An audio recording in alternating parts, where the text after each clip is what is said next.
Hello everyone, and welcome to the channel. Leo here, and today we are in the City of Lights, the city that never sleeps, a place where all of your wildest dreams can come true. That's right, we're in Delorme, West Virginia, and you are looking at the entire town. It has one little store right down here, and the bridge to cross over into Kentucky's just past it. But before, I know what you're thinking. I know what you're thinking. But I can assure you, okay, that part about the city that never sleeps, that's probably a bit much, all right? But the town of Delorme does have some really amazing history. For example, the piece of land that Lance Hatfield and Perry Klein fought over, it's right over there. And like I said, the one store in town's right over there. The post office is right here. But there is also some stuff right back here as well. Now this is Nancy McCoy Lane. Now, I guess y'all can tell, y'all can probably guess who this was named after. This was named after Nancy McCoy. But we're not here for Nancy either. We're not here for the bustling town of Delorme. We're not here for Nancy McCoy Lane.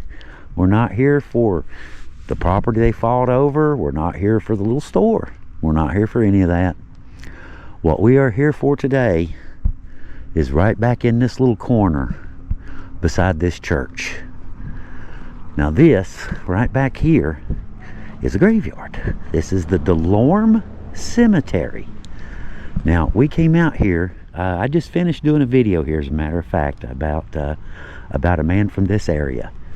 But since we're here and at the graveyard, I'm going to go ahead and document all of these graves. Now, Heather and I, we came over here, back when we first started the channel, we came over here and kind of looking for Asa, really. We obviously didn't find Asa because he's unmarked. But the railroad, as a matter of fact, the railroad, you can see it comes right down through here, goes around there, and then back up between those two valleys right there, between that two mountains in that valley right there. Now, the original graveyard was over here somewhere. But as the railroad came through, you know how progress is, right? You can't stop progress. So they dug everyone up and moved them and reinterred them over here. Asa, his wife, and her family lie in unmarked graves somewhere.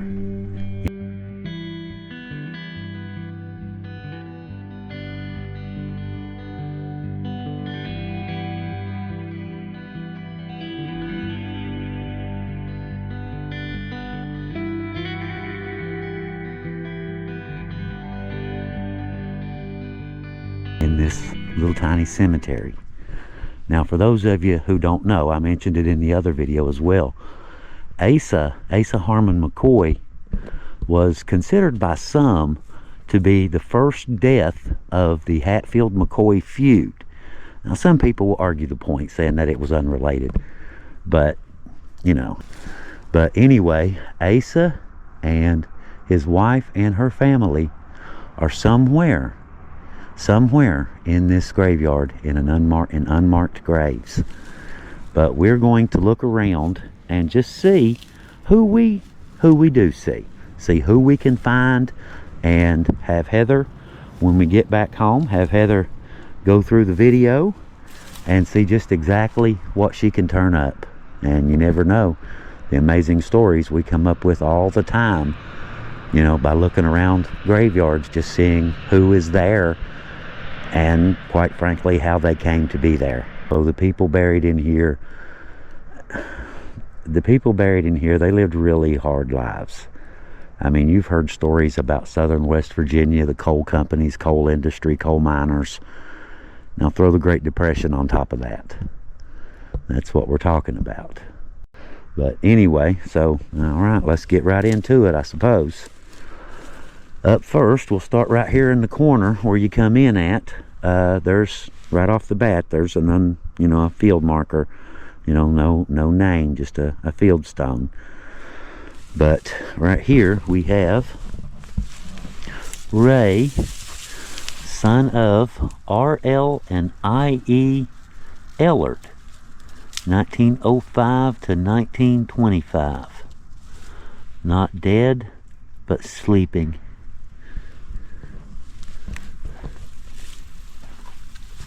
Now this one's a military. This is a World War II. This is James Murphy, West Virginia, World War II, December 1926 to December of 1947. Young man, very young man. In 1947, just after the war. So that'll be kind of curious to see what happened there, just shortly after the war. Here we have two, just outside that little fence. I see a few over that way. We'll work our way over there. What? Oh, I thought that was I thought that was the guy from the first story that I just did. This is Green Coleman. Probably a relative if he's a Coleman. Almost certainly a relative of mine. 1877 to 1952. Yeah, 57. It's not a 2, it's a 7. Wow. 98. That's how you do that. That's exactly how you do it. 98. Now this is Rosie Coleman, presumably wife, but we'll find out later. Borned. I don't know if y'all noticed that. I've seen that a lot on old cemeteries around here. Borned. B-O-R-N-E-D. Borned. 1876 and died in 1943.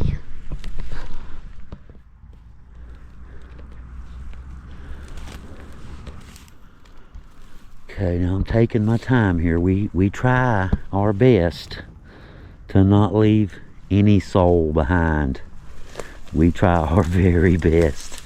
You guys have no idea how many times I've climbed the extra mountain and dug under stuff that looks suspicious, just like this. It's the back of it though. There's a stone there, but it's the back. It's fell over. Let's see if I can pick it up. No, it's stuck. It's stuck. I was gonna pick it up and see what name is under it. Can't get to it though. It's a shame, all these unmarked graves, isn't it? You know, you'd like to think that if you live your life and all this stuff, that you'd at least get some sort of marker. But it looks as though that's denied to a lot of people, isn't it? Well, this one says brother Ardith Cox, 1905 to 1930.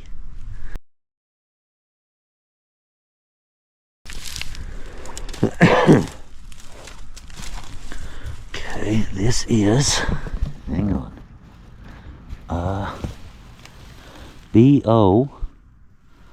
Bob, it's broken off. No, the name is gone. It's born October 1959. No name. The name is gone. A-L-R-C-S at the bottom. Oh, at rest. At rest. It's kind of curious if, you know, sometimes the ones right beside of it can give you a clue. If, you know, say a husband and then a wife, and you check the death dates and birth dates and they line up, it's not definitive, but it'll give you a really good clue. Now here's another field stone right there. There's a couple names in particular I'm looking for, to be honest, but we'll see if we see them or not. William O. Norris, 1901 to 1933.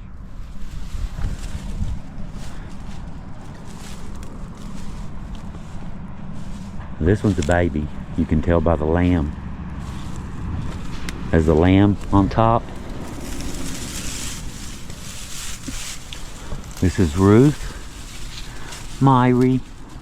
It's a pretty name, isn't it? Ruth Myrie Freeman, 1924 to 1927. Sometimes you can find death certificates for children back then, and sometimes you can't. This one is no name. Died July 16th, 1924. Born in July and died in July is about all we can tell about this one. And you can tell there's an old stone. And this was actually added later, looks like. Assuming it goes where it belongs there. Which isn't actually guaranteed. See, here's a field stone. Any of these field stones, I mean seriously, any one of these field stones could be Asa or family. You never know. There's just no way of knowing. Like that one. Alright, let's kind of work our way up this edge. And then we'll work back around, cover the midsection, and then over by the road. Okay, this one's a field stone. That's presumably the footstone to the bigger headstone. A lot of times you'll see those, a bigger headstone and a smaller field stone to mark the foot. Which I guess a lot of people, they just considered, you know, as long as I know where mom is, that's all that matters. It doesn't matter if some future generations know where mom is, I suppose. But it does matter later years. This is Margaret Willis, wife of L.F. Hopkins, 1889 to 1917.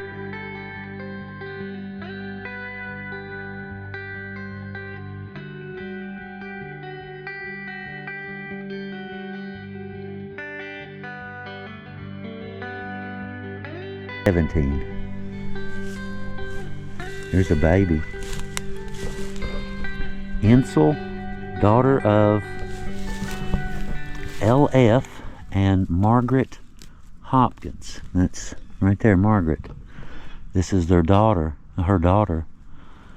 Born in 1916 and died in 1917, 1 year old. I'm sorry, Margaret. It had to be hard. My sister lost one.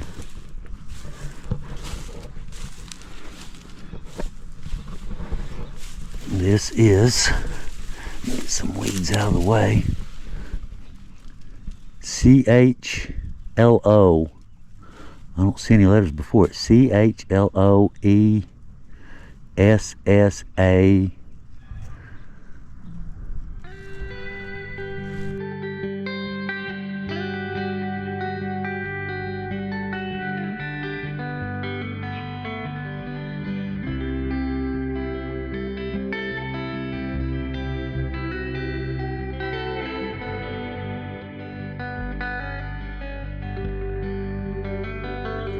A picture or something in there. Okay, this is presumably the footstone. Presumably the footstone to that one. And here's two smaller ones.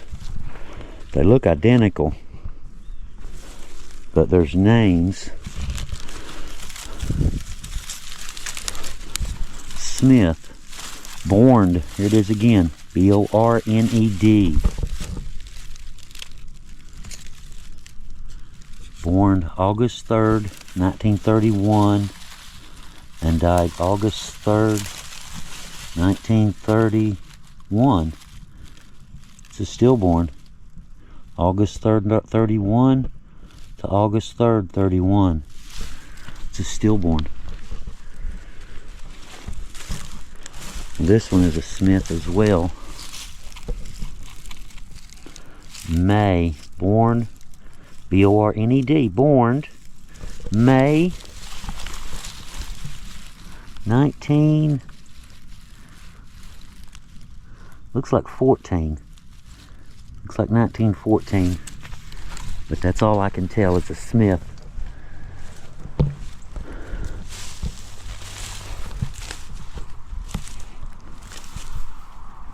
Grown up pretty bad, isn't it?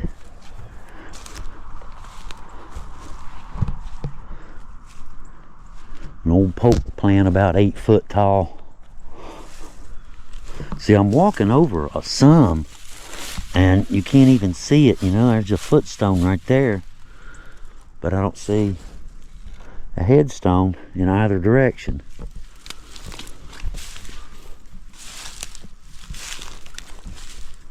Looks like that one's been maintained. This grass has been cut down here.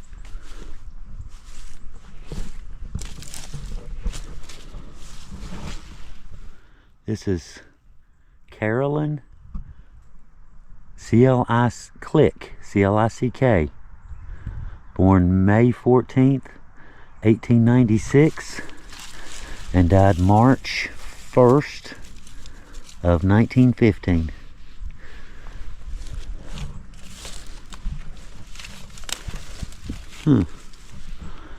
Dave New. Dave New. You can see the D's missing, but D-A-V-E, A-V-E. I'm assuming Dave.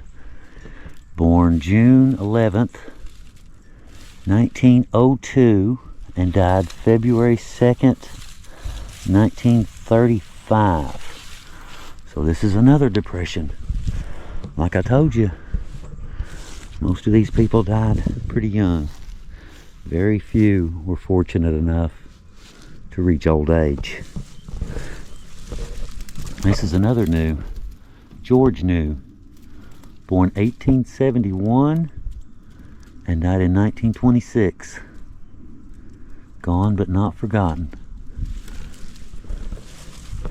There's a little one I almost missed.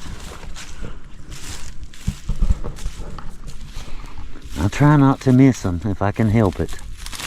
This is another baby. See the lamb? See the lamb on top? Lucille Fay New. January 12th, 1946 to September 18th, 1947. Our little one. It's got to be a heartbreaker right there. I mean, you can see the headstone and the footstone are really close together too.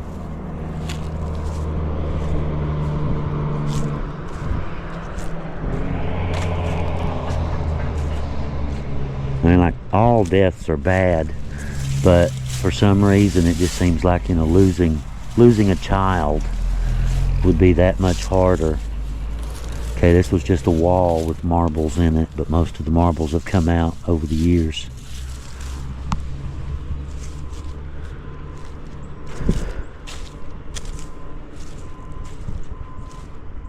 Look at that one. We'll get to that in a second. Look at that one. Sheila Ann Bentley. Now see, this was very common back in the day. You see the wooden cross? This was extremely common back in the day. This is how it was done right here. Sheila Ann Bentley, born August 23rd, 1950, and died August 2nd, 1965. To the late Homer and Maud Blackburn Bentley. But that's very common, and that's one of the reasons why you don't see so many headstones, is because a lot of people used wooden crosses. You can see dip right here. There's one right there, one there, one there, there, over by the tree, One right here. You can see the little gyps. Over there's one. That one's got a marker. All these, right through here, all of these graves, I see one old marker over there. I'm working on the railroad. Now here's the one. I'll let someone else. I'm sure some of you guys, there's probably someone out there who can read this a little bit better than I can. ITTNYUK. English translation: Here rests Mrs. Andras Friesman. She lived 27 years, died 1884. Beside her rests a 9-year-old little Bina from Borsod County, Tisaslar. Beloved little daughter, Rosika Venel. May they rest in peace in God's name. Amen. Notes: Andrasne means wife of Andras. Hungarian gravestones traditionally listed married women by their husband's full name rather than their own first name. Borsod, Megi, refers to Borsod County in Hungary. But we get one more up close.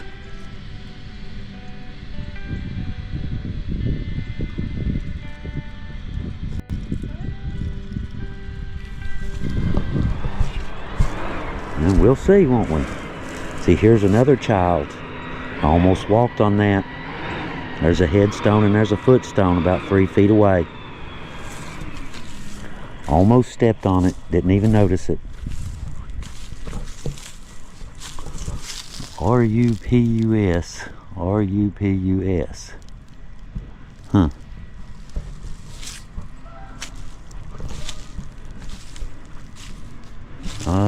Don't see any out that way. Or dips. Yeah, I do too. There's one right there behind the tree. There's one right here. Right there's one. So they are down at, yeah, there's one with a stone, as a matter of fact. So there are probably more down here too. There's definitely one right there.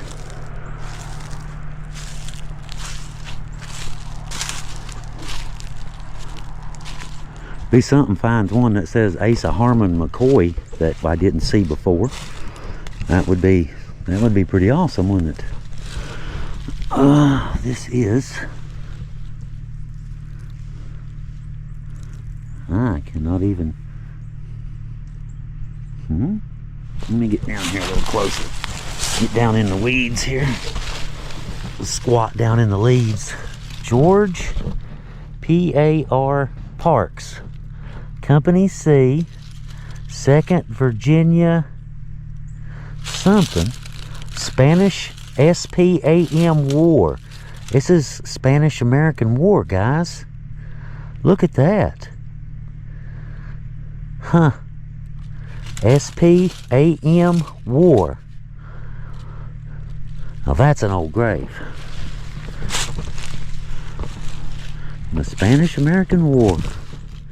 We've done a couple stories about people who were involved in the Spanish-American War. See, here's a double. That's two right there. They're both sunken, and neither one of them has a marker.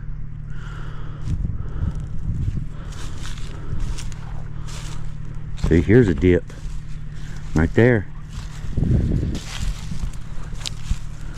I see a marker in the weeds.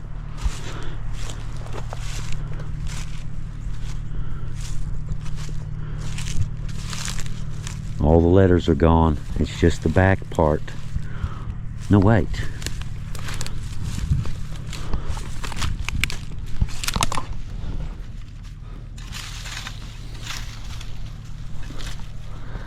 Sampson. S-A-M-P-S-O-N. And there's the rest of it's missing. The top line, it just has Sampson. That one's right there. Just trying to look for any markers, any stones, anything over in the brush. Like I said, I try really hard to not leave any souls behind. But sometimes you just can't help it. Just a little field stone sticking up. Absolutely nothing you can do. Sad, isn't it? A whole life right there lost. How many more are in here?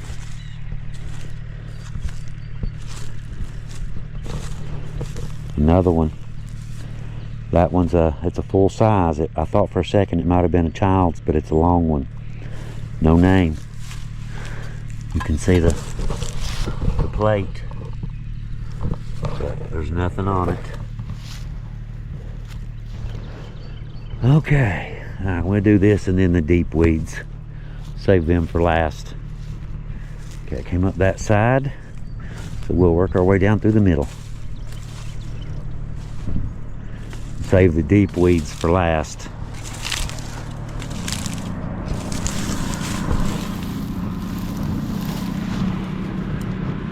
TB. You can tell it was very ornate at one time. The detail, look at that, little dots. Little teensy pyramids. I don't know how well y'all can see them, it's in the shade.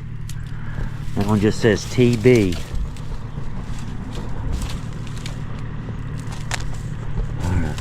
Whoa, whoa, I stepped on that one. Tripped over it. Look at that. There's a field stone. Tripped over it. You step over. Didn't even see it. Walked right up and tripped over it.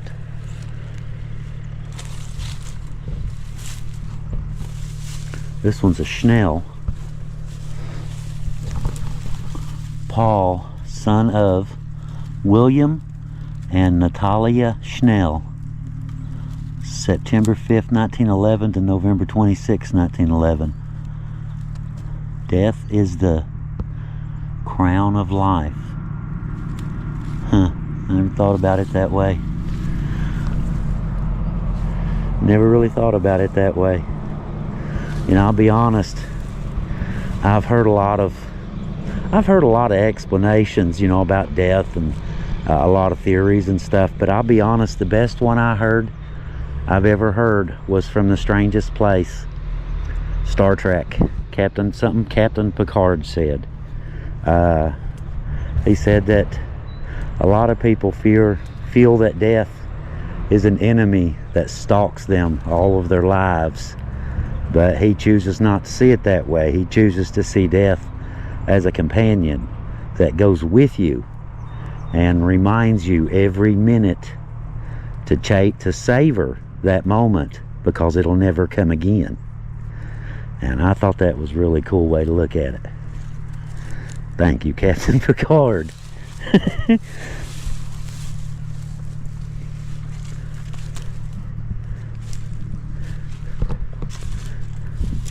There's a double. Two of them.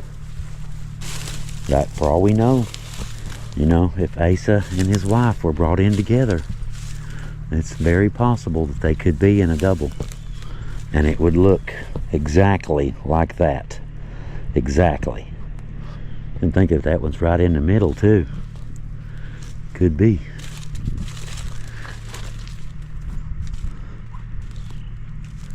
Okay, we got to get those two. I didn't get those a second ago. There's a field stone, but there's a lot of graves. There's a stone, sunken spot, stone. They're all over. Unmarked ones here, right in front of me.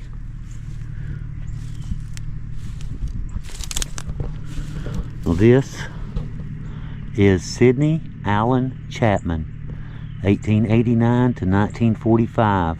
He was the sunshine of our home.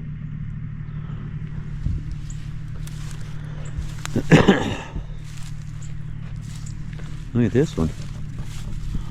R. Steele, born March 3rd, 1847, and died April 8th, 1932. Gone but not forgotten. No, you are not forgotten. You're right about that. Field stone. Okay, let's see. Into the deep weeds. We've covered everything out here in the open. Now we got that part to deal with. Alright, get right in the middle and back up to the beginning right over there and start right down through the middle of the deep weeds. Okay, that was the mounts. That's the first one, but I don't know if I did do that one or not. I don't think I did. Come to believe it. I think I went that way. This is Mounts. Nona Mounts was born May 30th, 1896 and passed away November 5th, 1983. Wow. And Dorsey Mounts, 1883 to 1966. Nona did it right, didn't she? Just stick around a while. Okay, right through the deep stuff we go.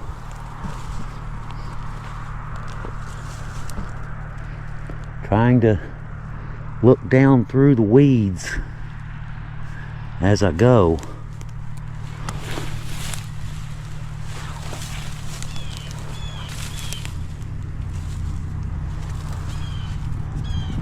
Good thing it's not summer, huh? This would be filled with snakes. See, here's more. Fieldstone, fieldstone. God only knows how many more are in there. There's one. I think it says something.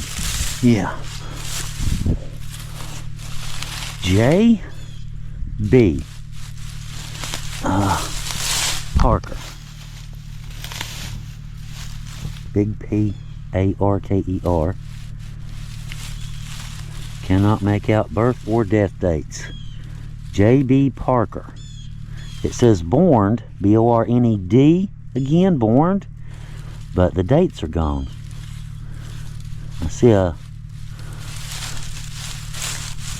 Oh, it's scratched there.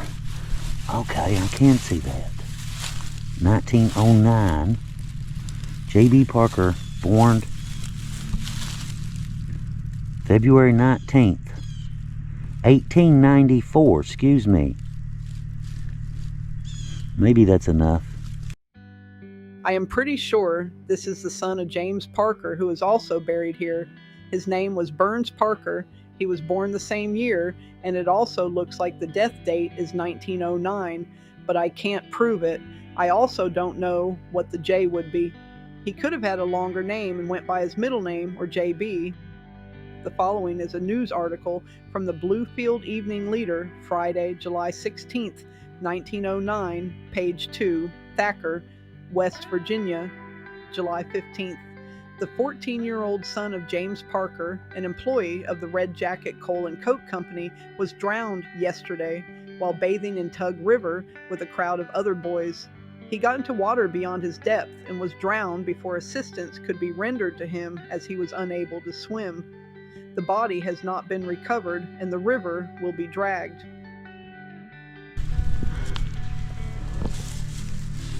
Now, of course, there's a little one right next to it, too. Alright, right through the deep stuff.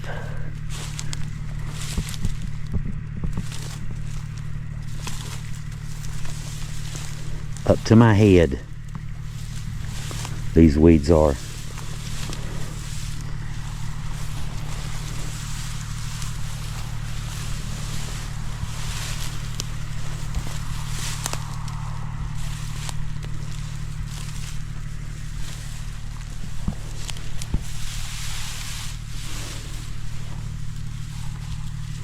I'm a-trying, guys. I'm a-trying. Trying my best. My very level best. Did we do that one? I don't think I did. No, I did not. Samuel Allen Fisher, 1868 to 1934. That's a newer stone too. Someone has reset that later. That's not a 1934 stone.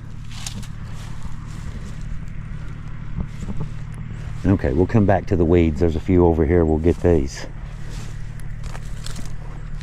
Weedy part's easy to find. It's the part with the weeds on it.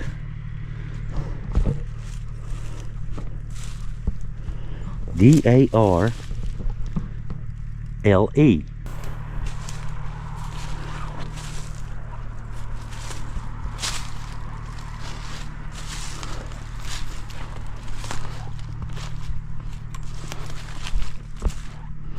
Gotta watch your step in this stuff. One little vine trip you up, you're going down.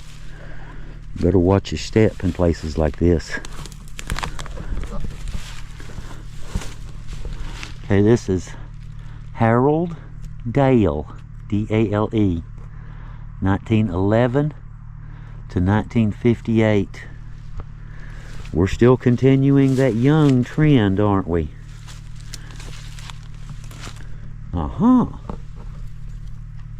Remember that Dale? Here is a Sherman. No. S-H-E-R-D-A-N. Sheridan. D-A-L-E. And it just says 1953 at the bottom. See, sometimes, ouch, thorn got me.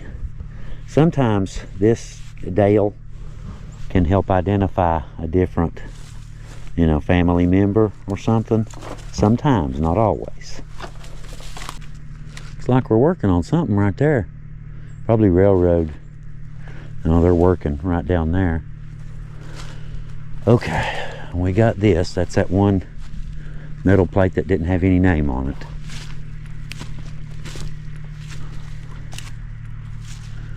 Okay, through the weeds. Last little section. See if I see anything at all in the last deep section.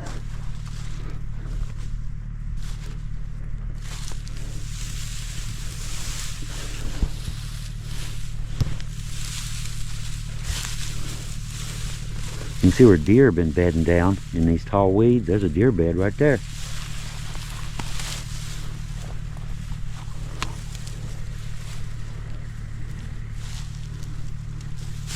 But there's one too. They get in these tall weeds and lay down, and you can't see them. You'll walk right by them. You won't even see them. That's a double here. There's a double right there in the middle of the weed patch.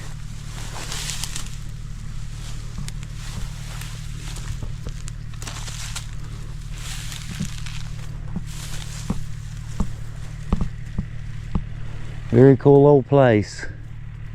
In a little teensy town of Delorme. All kinds of history here. It's amazing, isn't it? In the strangest places, you find the most amazing stories. Seems to be a theme. What's that one? I can get over here without falling. There's something on it. It's way beyond reading.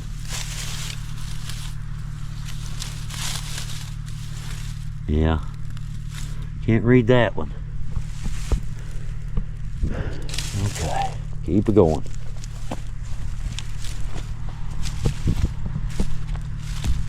Nothing. There's one I just stepped on right there too. What's this? If we got a stone face up or face down. Could just be a field stone too with nothing on it. That's what it looks like. Yep.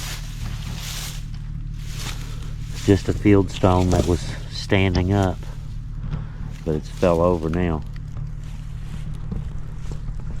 Wild though, any one of these could be the grave of Asa Harmon McCoy. I've probably, almost certainly, walked right over his grave or right beside his grave somewhere along the line today.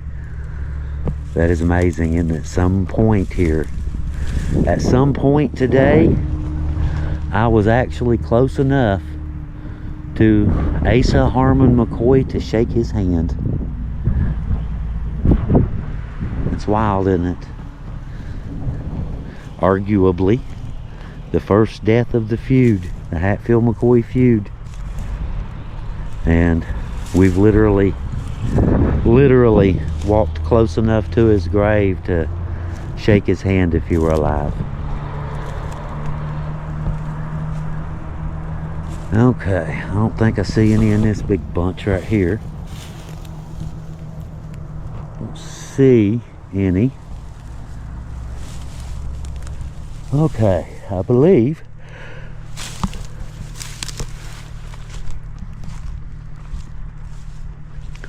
alright, I do believe that covers everything that I found that had a stone, a marker, or any kind of designation marking it as being a grave. We've seen at least 3 or 4 doubles right in here that could very well be the ones in question. But the 2 that from the other story, the one from the other story that's supposedly here, did not see the name. So he's obviously one of the ones with an unmarked stone, unmarked grave, or no stone at all, or possibly one of the field stones that we just looked at. It's kind of strange, isn't it? You're looking for somebody and you walked right by them. You know you did. You walked right by them. Didn't see them. They're buried. It is wild, isn't it? The person you're looking for is just a few feet away from you, but they're underground and no marker. Kind of sad, isn't it? It's like real people, real history, and it's all lost to time forever, never to be found again. Strange, isn't it?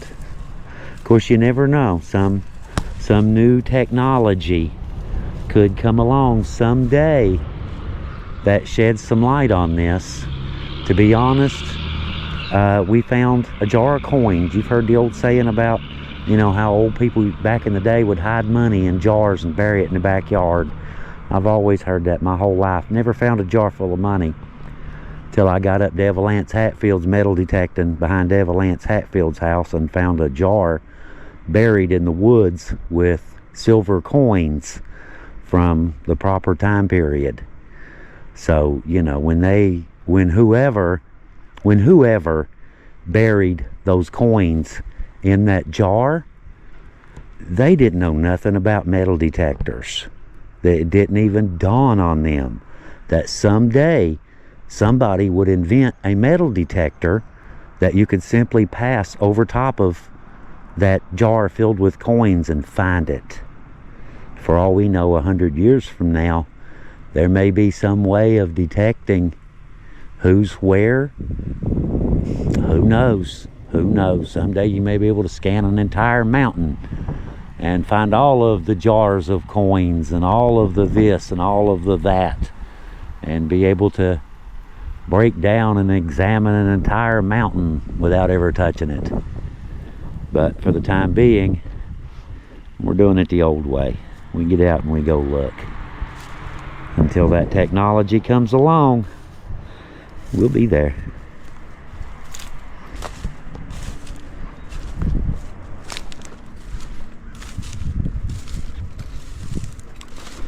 But anyway, guys, I guess that covers all of the Delorme Cemetery that I could actually document. I did my best. Y'all saw it. You know, you went with me. We did all we could do. There's nothing else that we can do for anyone here. We found the ones that could be found, and the ones that are lost are still lost. But someday, something, you never know. We know we're really close. Asa and the other gentleman that I was looking for, he was a Greeley. They're here somewhere. we're really close. Someday, maybe someday, someone will be able to identify the exact spot. Until then, guys, this is Leo with the Hillbilly Files. Thank you all for coming along with me today and watching. And we will see you guys on the next adventure. Leo out.